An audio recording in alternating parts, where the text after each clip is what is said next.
안녕하십니까. 세계로 가는 치과의사 정동건입니다. 오늘은 여러분들이 많은 댓글을 유튜브에 남겨주셨는데 제가 그 하나하나 읽어보고 그 질문들에 답을 하는 시간을 가지도록 하겠습니다.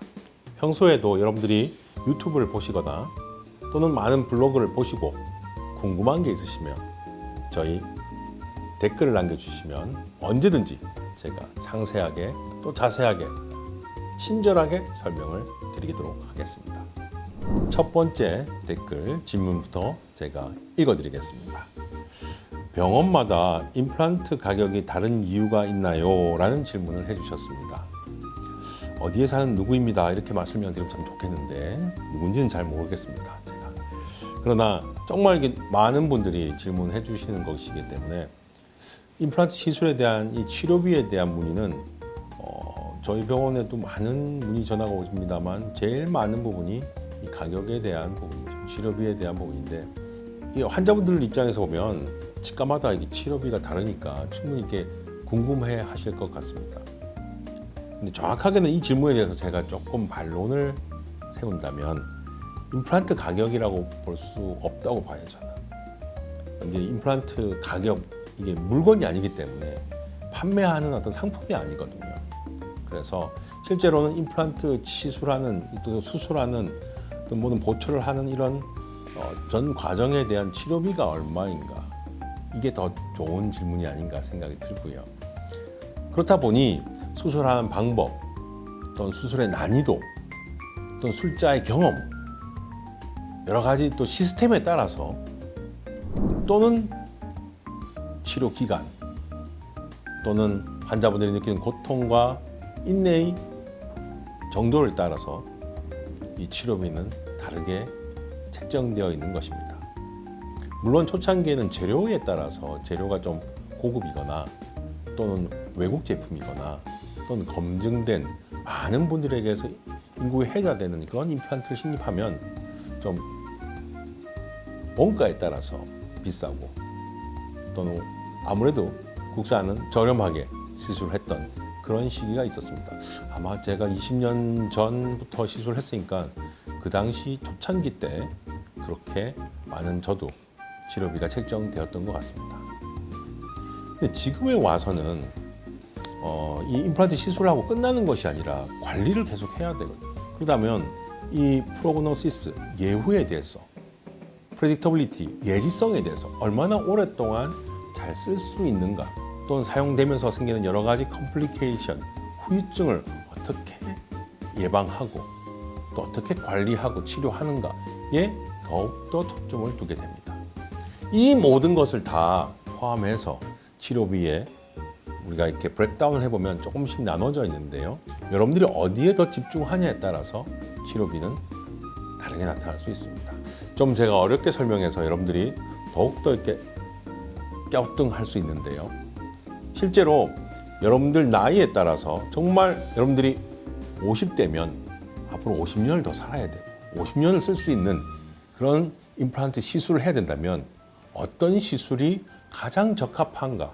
결국 진단과 치료 계획과 치료 기간에 대해서 정밀한 상담이 필요합니다. 그렇기 때문에 실제로 여러분들이 저희 치과에 문의해서 임플란트 수가가 얼마입니까? 이거는 조금 제가 답변해드리기가 너무 어려울 때가 많습니다. 뼈가 좋거나 또는 우리가 당뇨나 성인병 같은 고혈압 이런 질환이 없다거나 그런 있고 없고에 따라서 너무 차이가 나기 때문에 정확한 것은 우리가 상담을 통해서 진단과 상담과 치료 계획을 통해서 서로 대화를 나누고 환자의 니드와 상태를 아는 것이 치료의 가장 핵심 포인트라고 봅니다. 그래서 제가 한 문장으로 설명하기는 좀 어렵지만 제가 늘 중요하게 생각하는 치료비조차도 결국은 서로의 사랑인 것 같습니다. 자, 이제 두 번째 질문 제가 한번 읽어보겠습니다. 임플란트가 어떤 곳에서는 가능하다고 하고 또 어떤 곳에서는 어렵다고 하는데 뭐 때문에 다를까요? 이런 질문을 해주셨습니다. 사실 이 대답은 저도 이렇게 정확하게 말씀드리기는 어렵겠지만 실제로 술자의 경험도 있을 수가 있고요. 또 난이도의 차이에 따라서 꺼려지는 수술도 분명히 있다고 봅니다. 사실 의사 입장에서 보면 자기 실력이 어느 정도인지를 스스로 판단하기가 어려울 때가 많습니다. 저는 의사란 직업을 이렇게 하면서 제일 어려운 것이 판단하는 것입니다. 제가 젊었을 때 또 경험이 적었을 때는 정말 공부를 많이 하면서 그 책에 나온 내용을 그대로 시술하거나 또는 처치하거나 예후를 기다렸는데 실제로 책대로 안 되는 경우가 많았어요. 그렇다면 그 경험이 좋은 경험이 많았다면 계속해서 제가 적극적인 치료를 권하게 될 것 같고요. 만약에 한 번이라도 실패를 하면 그 데미지는 정말 크게 남습니다. 그래서 그 비슷한 환자가 오게 되면 솔직히 무서울 수도 있고요. 꺼려지는 것도 사실입니다.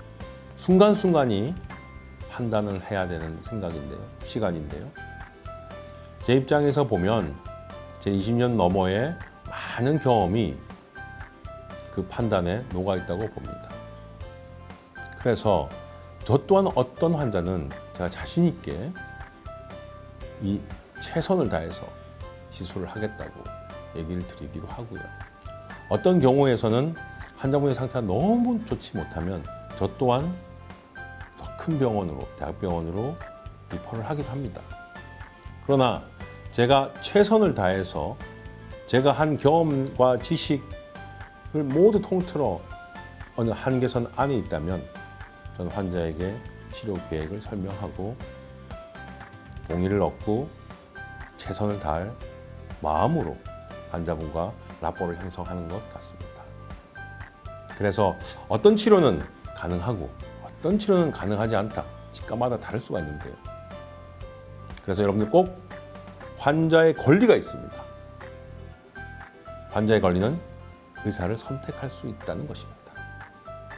여러 군데 치과를 가보고 가격을 비교하기보다는 그 의사의 경험과 지식을 비교해보고 어느 의사에게 내 치료를 맡길 것인가를 얘기하고 결정하는 것이 환자의 권리라고 봅니다. 물론 권리에는 의무가 따르겠죠. 저는 환자의 의무는 그렇게 결정한 의사의 말을 적극적으로 듣고 그 의사의 권유를 최대한 실천하고 서로의 신뢰를 쌓으면서 진료를 같이 해나간다면 서로가 더 좋은 치료가 될 것이고 예후도 좋을 것이라고 생각합니다.